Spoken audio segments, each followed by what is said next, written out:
Hi friends, welcome to Malarvanam. எல்லோரும் எப்படி இருக்கீங்க? ஹோப் எல்லோரும் நல்லா இருப்பீங்கன்னு நம்புகிறேன். நாங்களும் எல்லோரும் ரொம்ப ரொம்ப நல்லா இருக்கோங்க.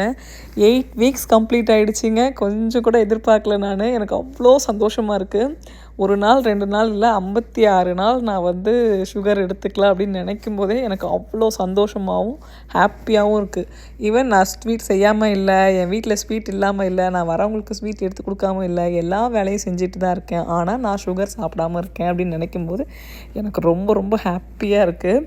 ஸோ இன்றைக்கி நான் நிறைய விஷயம் உங்கள் கூட ஷேர் பண்ணணும். ஏன்னா நான் வந்து இந்த மாதிரி விலாகாக போடும்போது ரெகுலர் ரொட்டீனோடு பேசுகிறதுனால நான் நிறைய விஷயங்கள் உங்களோட ஷேர் பண்ணாமல் இருக்கேன். வெயிட் லாஸ் பற்றி எனக்கு ஏற்பட்ட ஃபீலிங்ஸ் எல்லாத்தையுமே கண்டிப்பாக உங்கள் கூட நான் ஷேர் பண்ணணும். ஸோ வாங்க வீடியோக்குள்ளே போகலாம். ஸோ ஈவினிங் வந்துட்டு தான் இன்றைக்கி வந்து வீடியோ எடுக்க ஆரம்பிச்சிருக்கேன். இன்றைக்கி வந்து நான் ஃபாஸ்டிங் இல்லையா நம்ம சாய்பாபாவுக்கு. ஸோ 7 வீக்ஸ் வந்து கம்ப்ளீட் ஆகிடுச்சி. அதுவே எனக்கு ரொம்ப ரொம்ப சந்தோஷமாக இருக்குது. நம்மளோட இந்த வீக் வந்து பார்த்திங்க அப்படின்னா 8th வீக் கம்ப்ளீட் ஆகுது. ஆனால் சாய்பாபா ஃபாஸ்டிங் பார்த்திங்கன்னா 7 வீக் தான் கம்ப்ளீட் ஆகுது. ஸோ அதனால் எனக்கு இது ரொம்ப பிடிச்சிருக்கு இந்த மாதிரி ஃபாஸ்டிங் இருக்கிறது. ஸோ அதனால் இனிமேல் லைஃப் ஸ்டைல் சேஞ்ச் பண்ணலாம் அப்படின்ட்டு இருக்கேன். எவ்ரி தேர்ஸ்டே சாய்பாபாக்காக அப்படின்னு சொல்லிட்டு. ஸோ பார்க்கலாம், எனக்கு ரொம்ப ஆசையாக இருக்குது அதை பண்ணணுன்ட்டு. அதே மாதிரி சுகர் சாப்பிட்ணுன்ற எண்ணம் இப்போ துளி கூட வரல. ஏன்னா ரீசெண்டாக நான் கேள்விப்படுற விஷயங்கள், சுகர்னால எவ்வளோ பிரச்சனைகள் இருக்குது, நம்ம கரெக்டான டைமில் சுகரை விட்டுருக்கோம் அப்படின்ட்டு என்னை நானே பூஸ்டப் பண்ணிகிட்ருக்கேன். நிறைய நேரம் தோணும், என் ஃப்ரெண்ட்ஸ் கூட நிறைய பேர் கேட்டாங்க, நீங்கள் ஏன் வந்து இந்த டைமில் இப்போ ஸ்டார்ட் பண்ணீங்க வெயிட் லாஸ் அப்படின்னு சொல்லிட்டு. ஸோ இது ரைட்டான ஏஜ் அப்படின்னு சொல்லிட்டு அவங்கெல்லாம் பேசும்போது அவங்களே கேள்வி கேட்டாங்க, அவங்களே பதிலும் சொன்னாங்க. இது கரெக்டான ஏஜ் மலர், நீ ரொம்ப கரெக்டாக அதை ஸ்டார்ட் பண்ணியிருக்க அப்படின்னாங்க. எனக்கு உண்மையாலுமே ரொம்ப சந்தோஷமாக இருக்குது. என்னால் செய்ய முடியாத வேலைகளை இப்போ நான் செய்ய ஆரம்பிச்சிருக்கேன். ஸ்டில் இன்னும் நான் 83 kgல தான் இருக்கேன். 1 kg லாஸ்ட் வீக்கும் இந்த வீக்குக்கும் பார்த்திங்கன்னா 1 kg குறைஞ்சிருக்கு. ஆனால் 83 kgல தான் இருக்கேன். 83ன்றது ஹையஸ்ட் வெயிட் தான். பட் என்னால் 91 kg இருந்தப்போ செய்ய முடியாத வேலை எல்லாத்தையுமே இப்போ என்னால் செய்ய முடியுது. ஸோ அது எனக்கு ரொம்ப ரொம்ப சந்தோஷமாக இருக்குது. அது என்னென்ன ஒர்க்குன்னு பார்த்தீங்க அப்படின்னா, முதல்லாம் கீழே உட்காந்தேன் அப்படின்னா எந்திரிக்கும் போது கையை ஊனி தான் எந்திரிப்பேன். இப்போல்லாம் அப்படி இல்லை, கை ஊனாமே என்னால் வந்து எந்திரிக்க முடியுது. ஸோ 83 kgல கை ஊனாமல் நான் எந்திரிக்கிறேன் அப்படின்னா அது எனக்கு வந்து பெரிய சக்ஸஸ் அப்படின்னு தான் நினைக்கிறேன். இன்னும் நல்லா வந்து ஃபாஸ்ட்டாக எந்திரிக்க முடியல, கொஞ்சம் ஸ்லோவாக கை ஊனாமல் எந்திரிக்கிறேன். ஸோ இன்னும் நான் வெயிட்டெலாம் குறைஞ்சதுக்கப்புறம் அந்த பழைய சுறுசுறுப்பு அப்படியே வரும்னு சொல்லி நினைக்கிறேன். இதெல்லாம் நினைக்கும் போதே நம்ம எடுத்த ஒரு முடிவு, நம்ம எடுத்து வச்ச ஒரு என்ன சொல்கிறது, ஒரு ஸ்டெப்பில் சக்ஸஸ் பார்த்துருக்கோம் அப்படின்னு நினைக்கும்போது எனக்கு அவ்வளோ ஹாப்பியாக இருக்குங்க.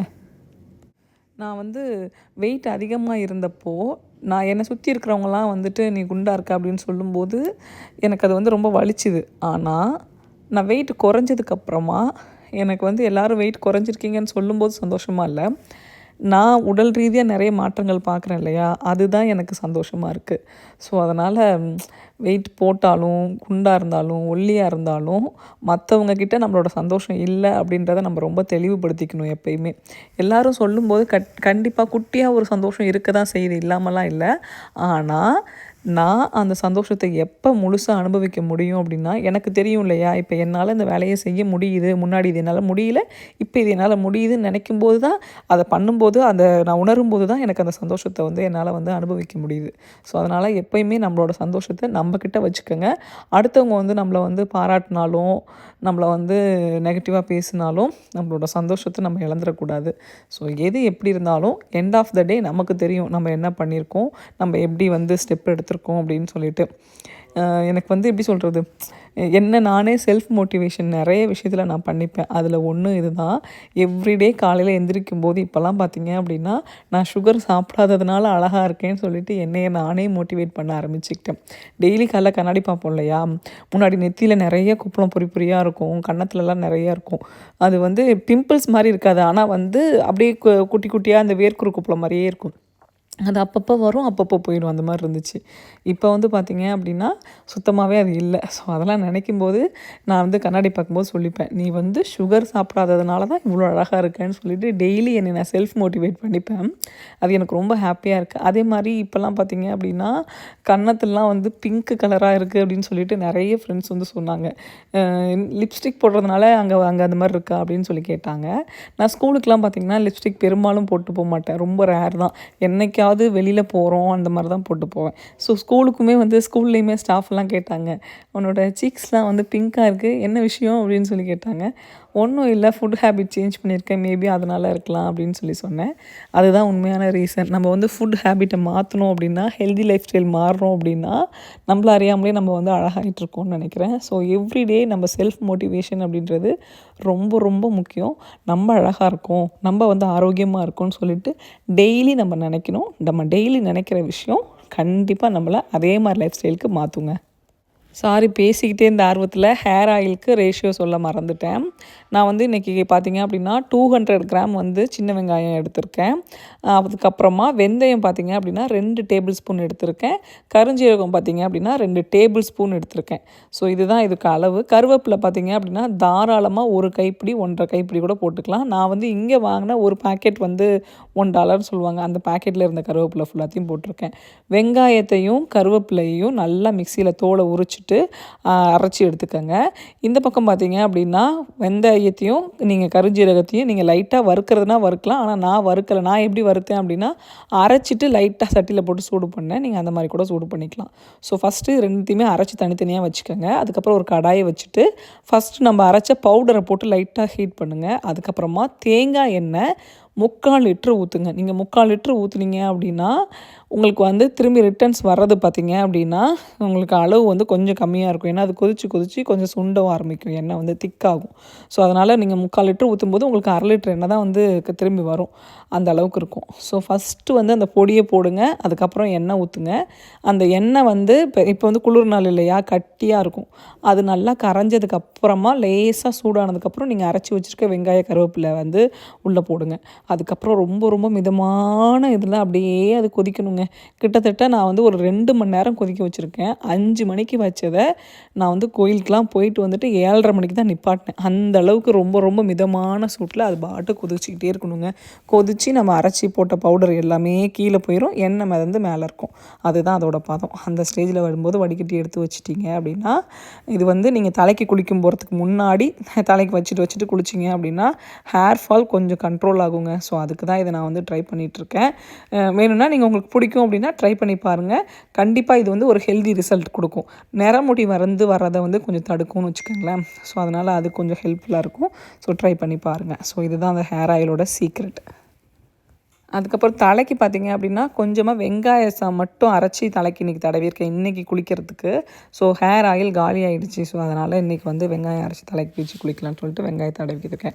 வெங்காயம் தடவும் போது கொஞ்சம் நாற்றம் அடிக்க தான் செய்யும். நம்ம குளிச்சுட்டு வந்ததுக்கப்புறம் பாத்ரூம் எல்லாமே கொஞ்சம் நாற்றம் அடிக்க தான் செய்யும்.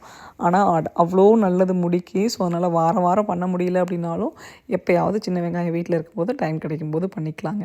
இன்றைக்கி சாய்பாபா பிரசாதத்துக்கு பார்த்திங்க அப்படின்னா தேங்காய் சாதம் தான் ரெடி பண்ணிகிட்ருக்கேன்.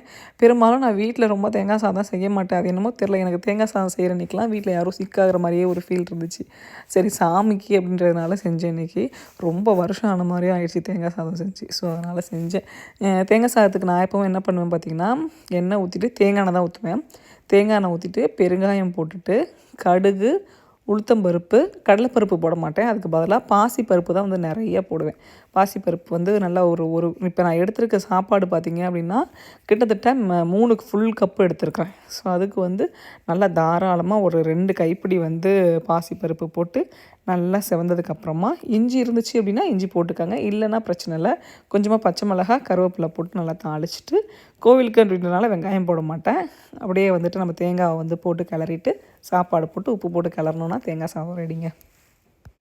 ஒரு 5 மணிக்கு தான் இந்த வேலையெல்லாம் செய்ய ஆரம்பித்தேன். அது வரைக்கும் அப்படியே சும்மா தான் உட்காந்துருந்தேன். என்ன பண்ணுறது அப்படின்னு யோசிச்சுக்கிட்டே உட்காந்துருந்தேன். அதுக்கப்புறமா இது நமக்கு வந்து ஏப்ரல் ஃபஸ்ட் வீக் வந்து கொரியர் வர வைக்கலான்னு சொல்லிட்டு பிளான் பண்ணிகிட்ருக்கேன். ஸோ அதனால் அதுக்கு வந்து அம்மா கிட்ட மிளகாத்தூள் அரைக்கணும், அதெல்லாம் பேசிகிட்டு இருந்தேன். என்னென்ன திங்ஸ் வேணும் அப்படின்னு சொல்லிட்டு உட்காந்து எழுதிட்டு இருந்தேன். ஸோ இந்த லிஸ்ட்டு போடுற வேலையெல்லாம் போயிட்டு இருந்துச்சு. இதெல்லாம் என்ன பண்ணலாம் ஏது பண்ணலாம் அப்படின்னு சொல்லிட்டு என்ன சொல்கிறது, இங்கே இருக்கும்போது வெளிநாட்டு வாழ்க்கையில் இது ஒரு இதுன்னு வச்சுக்கோங்களேன். நமக்கு ஒரு தேவை, ஏதாவது ஒன்று தேவை, என்ன பண்ணணும் அப்படின்னாலும் நம்மளே தான் எல்லாத்தையும் இங்கே யோசித்து பண்ணணும். நமக்காக யாரும் எதுவும் யோசித்து பண்ண மாட்டாங்க. ஸோ அதனால் அப்பப்போ தோணும் எனக்கு, ஒரு ஜாயின்ட் ஃபேமிலியில் எல்லோரும் இருக்கிற மாதிரி இருந்தால் நல்லாயிருக்கும்ல, நமக்காக இன்னொருத்தவங்க யோசிக்கிற மாதிரி இருந்தால் நல்லாயிருக்கும்ல அப்படின்னு சொல்லி தோணும். உங்கள் யாருக்காவது அதே மாதிரி தோணுச்சு அப்படின்னா கீழே எனக்கு கமெண்ட்ஸில் சொல்லுங்கள். நிறைய நேரம் தோணும். நம்ம வந்து எல்லா விஷயத்துலேயும் வந்துட்டு சக்ஸஸ் ஆகுறோம், எல்லாமே இதை பண்ணுறோம், எல்லாமே ஓகே. ஆனால் ஏன் நம்மளால் வந்து வெயிட்டை மட்டும் குறைக்க முடியல அப்படின்னு சொல்லிட்டு எனக்கு முன்னாடி நிறைய தடவை தோணியிருக்கு. அப்போ வந்து நான் சும்மா வீட்டில் வந்து சொல்லிகிட்டே இருப்பேன், என்னால் வெயிட்டை குறைக்க முடியல, ஏன் ஏன் ஏன் அப்படின்னு கேட்டுகிட்டே இருப்பேன். அப்போ ஒரு ஒரு என்ன சொல்கிறது, ரொம்ப ரொம்ப ரொம்ப ஒரு சாஃப்ட் டோனில் சொன்னாங்க, உன்கிட்ட இந்த ஒரு விஷயத்தில் மட்டும்தான் டிட்டர்மினேஷன் இல்லை அப்படின்னாங்க. அப்போ எனக்கு டக்குனு கோவம் வந்துச்சு. என்ன டிட்டர்மினேஷன் இல்லை, நான் எல்லாமே தான் பார்த்து பண்ணுறேன் அப்படின்னு சொல்லிட்டு. நான் ஒரு 2 நாளுக்கு அப்புறம் தான் புரிஞ்சுது, இந்த ஒரு விஷயத்தில் தான் இல்லை அப்படின்னா அப்போ நான் மற்ற விஷயங்கள் எல்லாத்தையுமே கரெக்டாக பண்ணிகிட்ருக்கேன் அப்படின்னு சொல்லிட்டு. அப்போ தோணுச்சு எனக்கு. சில நேரம் மென்ஸ் பார்த்திங்கன்னா நம்ம பண்ணுற எல்லாத்தையுமே வந்து வீட்டில் வந்து பாராட்டுறது, என்கரேஜ் பண்ணுறது அதெல்லாம் பண்ண மாட்டாங்க. ஸோ ஆனால் அவங்க வாட்ச் பண்ணிட்டு தான் இருக்காங்கன்னு சொல்லிட்டு அன்னைக்கு எனக்கு தோணுச்சு. ஸோ நம்ம வந்து ஒரு முன்னாடிலாம் வந்து பாராட்ட எதிர்பார்ப்போம். இப்போ ஒரு கட்டத்துக்கு மேலே என்ன பண்ணுவோம், அதெல்லாம் நமக்கு ஒரு பெரிய விஷயம் இல்லை அப்படின்னு நம்ம போயிடுவோம். ஆனால் அவங்க எல்லா டைமும் அதை வாட்ச் பண்ணிட்டு தான் இருக்காங்கன்றது அப்புறம் தான் புரிஞ்சுது. ஸோ இந்த ஒரு விஷயத்தில் தானே இல்லை, நான் மற்ற விஷயத்துலலாம் கரெக்டாக இருக்கேன்ல. ஏன்னா அதுக்கு முன்னாடி தான் எனக்கு தோணுச்சு, நான் வந்து ஒரு நல்ல அம்மாவாக எல்லாத்தையும் பார்த்துக்கலையோ, நான் நல்ல அம்மாவாக எல்லாத்தையும் செய்யலையோ, நான் ஒரு நல்ல ஒய்ஃபாக இல்லையோ, நான் ஒரு நல்ல ஹியூமன் பீனாக இல்லையோ அப்படின்ற மாதிரி ஏகப்பட்ட கேள்விகள் இருந்துச்சா. பட் இந்த ஒரு வார்த்தை அது எல்லாத்துக்குமே வந்து பதிலாக இருந்த மாதிரி இருந்துச்சு. ஓகே, வெயிட்டு தானே பிரச்சனை, நம்ம அதை வந்து ஸ்டார்ட் பண்ணிடலாம். அதை கரெக்டாக எப்படி சொல்கிறது, அப்படியே கஷ்டமே படாமல் வெயிட்டை குறைக்கணும் அப்படின்ற மாதிரி தோணுச்சு.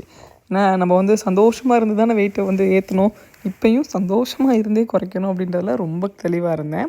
ஸோ அதனால தான் ரொம்ப ரொம்ப பொறுமையாக இதை ஸ்டார்ட் பண்ணேன். எனக்கு தோணுன மாதிரி இல்லை இந்த மாதிரி இன்சிடெண்ட் உங்கள் வீட்லேயும் நடந்துருந்துச்சு அப்படின்னா அதை பாசிட்டிவ் ஆங்கிளில் எப்படி எடுக்கலான்ட்டு யோசிச்சு பாருங்கள். ஸோ நமக்கு வந்து நமக்கான பாதை நமக்கு ஈஸியாக கிடச்சிரும். ஸோ இன்றைக்கி இந்த ட்ரெஸ் போட்டோன்னே எனக்கு பயங்கர ஹாப்பிங்க. நான் ஃபஸ்ட்டு இந்த ட்ரெஸ் போடும்போது பார்த்தீங்க அப்படின்னா கொஞ்சம் டைட்டாக இருக்கும் நெஞ்சுக்கிட்ட, இடுப்புலாம் வந்து. இன்றைக்கி வந்து அது லூஸாக இருக்கிறத பார்த்தோன்னே எனக்கு அவ்வளோ சந்தோஷம். ஏன்னா இது காட்டன் இல்லையா, நான் தண்ணியில் போட போட சுருங்கும், எங்கடா பத்தாமல் போயிருமோ அப்படின்னு சொல்லி நினச்சேன். ஆனால் வந்து எனக்கு கொஞ்சம் லூஸ் ஆனது எனக்கு பயங்கர ஹாப்பியாக இருந்துச்சு.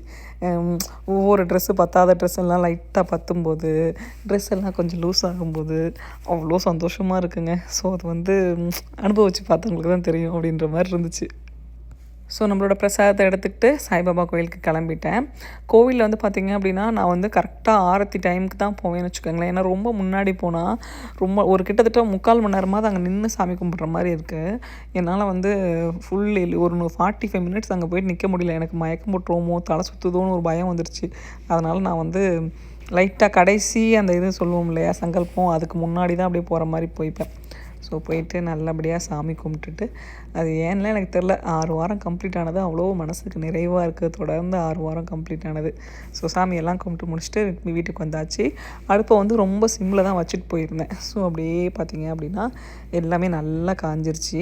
இப்போ எடுத்து பார்த்தீங்க அப்படின்னா எண்ணெய் தனியாக இருக்கணும், எண்ணெய் மேலே இருக்கணும், நீங்கள் போட்ட அந்த இது எல்லாமே பொடி எல்லாமே கீழே இருக்கணும். அந்த மாதிரி இருந்துச்சு அப்படின்னா நம்மளோட எண்ணெய் வந்து சூப்பராக ரெடி ஆகிடுச்சின்னு அர்த்தம். ஸோ அதுக்கப்புறம் நீங்கள் எதுவுமே பண்ண தேவையில்ல, ஜஸ்ட் அப்படியே வந்துட்டு வடிகட்டி இது பண்ணிக்கலாம்.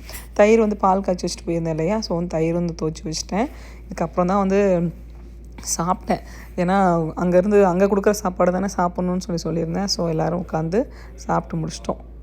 தயிர் புற வைக்கிறதுக்கு கேட்டிருந்தீங்க இல்லையா, பால் ஆறுனதுக்கப்புறம் எப்பயும் போல் வார்மாக இருக்கும்போது தயிர் ஊற்றிட்டு இன்ஸ்டா பாட்டில் யோகட் அப்படின்னு ஒரு ஆப்ஷன் இருக்கும். அந்த ஆப்ஷனில் நான் வந்து அப்படியே சூஸ் பண்ணிடுவேன். அது 5 ஹவர்ஸ் 6 ஹவர்ஸ் அந்த மாதிரி அதுவே டைம் வந்து ஆட்டோமேட்டிக்காக காட்டும். அந்த டைம்லேயே வச்சுருவேன். எக்ஸ்ட்ரா நான் எதுவும் டைம் வேணும்னா 8 ஹவர்ஸ் வச்சுக்கலாம். பட் அதில் 5 ஹவர்ஸ் இருந்துச்சு, நான் அதிலே வச்சுட்டேன் வந்து. அதுக்கப்புறமா கழுவி வச்ச பாத்திரத்தெல்லாம் கொஞ்சம் எடுத்து வச்சுட்டு, அப்புறம் கோவிலுக்கு எடுத்துகிட்டு போன பாத்திரம், அப்புறம் டின்னர் சமைச்சது எல்லாமே இருந்துச்சு. ஸோ அது எல்லாத்தையுமே ஒன்று ஒன்றா எடுத்து கழுவி வச்சுட்டேன். மோஸ்ட்லி பார்த்திங்க அப்படின்னா நைட்டே எல்லாத்தையும் க்ளீன் பண்ணி வச்சுருவேன். காலையில் பிரேக்ஃபாஸ்ட்டுக்கான ஐட்டம் என்னவோ அதை வந்து எடுத்து ரெடி பண்ணி வச்சுட்டு தான் போய் படுப்பேன். அப்போ தான் எனக்கு காலைல எந்திரிச்சு வரும்போது ஈஸியாக இருக்கும். மீல் ப்ரெப் அப்படின்றது நான் இப்போல்லாம் எப்படி பார்த்திங்க அப்படின்னா 3 days ஒன்ஸ் அந்த மாதிரி செஞ்சு வச்சுக்கிறேன். காய் வெட்டி வச்சுக்கிறது, அந்த மாதிரி வேலைகள்லாம் குட்டி குட்டியாக வந்து செஞ்சு வச்சுக்கிறேன். ஸோ அதெல்லாம் வந்து எனக்கு கொஞ்சம் வந்து எப்படி சொல்கிறது, ஈஸியாக இருக்குது. பிளான் பண்ணி ஒன்றொன்றுத்தையும் எடுத்து வச்சிட்டேன் அப்படின்னா என்றைக்குமே வந்து கஷ்டத்தோடு எந்திரிச்சு கஷ்டத்தோடு என்னோடய வேலைகளை செஞ்சதே இல்லை. ஸோ அதனால் பிளானிங் இல்லை அப்படின்னா மட்டும்தான் எனக்கு கொஞ்சம் மலப்பாக இருக்கும். அதனால் பிளான் பண்ணி வச்சிட்டேன் அப்படின்னா பக்காவாக இருக்குங்க. ஸோ கழுவி வச்ச பாத்திரம் எல்லாத்தையுமே ஈரம் வடிஞ்சதுக்கப்புறமா அப்படியே பொறுமையாக எடுத்து வச்சுருவேன். சில நேரத்தில் ஈரம் வடிகிற வரைக்கும் எனக்கு பொறுமை இருக்காது. என்ன பண்ணுவேன், ஒரு நல்ல துண்டு எடுத்து தொடச்சி உள்ளே எடுத்து வச்சுடுவேன். ஏன்னா அது காயறதுக்கு ரொம்ப நேரம் ஆகும் அப்படின்ட்டு. நிறைய பேர் இப்போயும் பார்த்தீங்க அப்படின்னா என்கிட்ட வந்துட்டு ஏன் நீங்கள் பிளாஸ்டிக் யூஸ் பண்ணுறீங்க, அதை யூஸ் பண்ணுறீங்க அப்படின்னீங்க. என்கிட்ட ரொம்ப ரொம்ப கம்மியான பிளாஸ்டிக் திங்ஸ் தான் இருக்குது. நான் முடிஞ்ச வரைக்கும் எல்லாமே பார்த்தீங்க அப்படின்னா ஸ்டெயின்லெஸ் ஸ்டீலு, கிளாஸு அந்த மாதிரி தான் நான் யூஸ் பண்ணிகிட்ருக்கேன். ரெகுலராக வீடியோ பார்க்குறவங்களுக்கு தெரியும். இங்கே வர கிளாஸ் பவுலுக்கெலாம் பார்த்தீங்க அப்படின்னா லிட்டு வந்து பிளாஸ்டிக்கில் தான் இருக்குது. ஸோ அந்த பைரக்ஸ் பவுலு அதெல்லாம் வந்து, ஆனால் பெரும்பாலும் நம்ம லிட்டை வந்து சூடாக இருக்கும்போது எதுக்கும் பெரும்பாலும் மூட மாட்டோம். கொஞ்சம் ஆற விட்டு தான் மூடுவோம். அதனால் எதுவும் பிரச்சனை இல்லை. அப்படி சூடாக மூடுற மாதிரி இருந்துச்சு அப்படின்னா கொஞ்சம் பார்த்து கவனமாக யூஸ் பண்ணிக்கலாங்க. நம்மளோட வேலைகளை நம்ம தான் செய்யணும். நமக்காக யாரும் வரமாட்டாங்க. எங்கே இருந்தாலும் சரி, இந்தியாவில் இருந்தாலும் சரி, எங்கே இருந்தாலும் சரி, நம்ம வேலைகளை நம்மளே செஞ்சு பழகிட்டோம் அப்படின்னா இன்னொருத்தவங்களுக்கு போய் நிற்கணும், இன்னொருத்தவங்கள வந்து ஏதாவது கேட்கணும், இன்னொருத்தவங்க வந்து நமக்கு பண்ணணும் அப்படின்ற எண்ணம் நமக்கு வந்து வராமல் இருக்கும். ஸோ அதனால் முடிஞ்ச வரைக்கும் நம்மளோட வேலைகளை நம்மளே செஞ்சு பழகிடுவோங்க. டெய்லி ரொட்டீன் என்ன அப்படின்னு பார்த்தீங்க அப்படின்னா கண்டிப்பாக கேஸ் ஸ்டவ்வை துடைக்கணுங்க. கேஸ் ஸ்டவ்வை துடைச்சிங்க அப்படின்னாவே பயங்கர மோட்டிவேஷ்னலாகவும் ஹாப்பியாகவும் ஹெல்த்தியாக இருப்போம். அதை நிறைய பேர் நம்பியிருக்காங்க. ஸோ அதை ட்ரை பண்ணி பாருங்கள். கேஸ் அடுப்பு க்ளீனாக இருந்துச்சு அப்படின்னாவே நம்மளோட மனசு, நம்மளோட வீடும் சுத்தமாக ஹெல்த்தியாக இருக்குங்க. நான் வந்து ஒவ்வொரு வேளை சமைச்சோடனே அடுப்பை மட்டும் கண்டிப்பாக உடனே துடைச்சிருவேன். இன்றைக்கி காலையில் ஓட்ஸ் அவங்க செஞ்சுட்டு அதை துடைக்காமல் விட்டாங்க. இப்போ இவ்வளோ நேரம் ஊற வச்சு அதை துடைச்சி எடுத்ததுக்கப்புறம் தான் மனசே நிம்மதியாக இருக்குது. இந்த வீடியோ இதோடு முடிச்சுக்கிறேன். பிடிச்சிருந்துச்சு அப்படின்னா நம்ம சேனலை மறக்காமல் லைக் பண்ணி, ஷேர் பண்ணி, சப்ஸ்கிரைப் பண்ணுங்கள். தேங்க்ஸ் ஃபார் வாட்சிங்.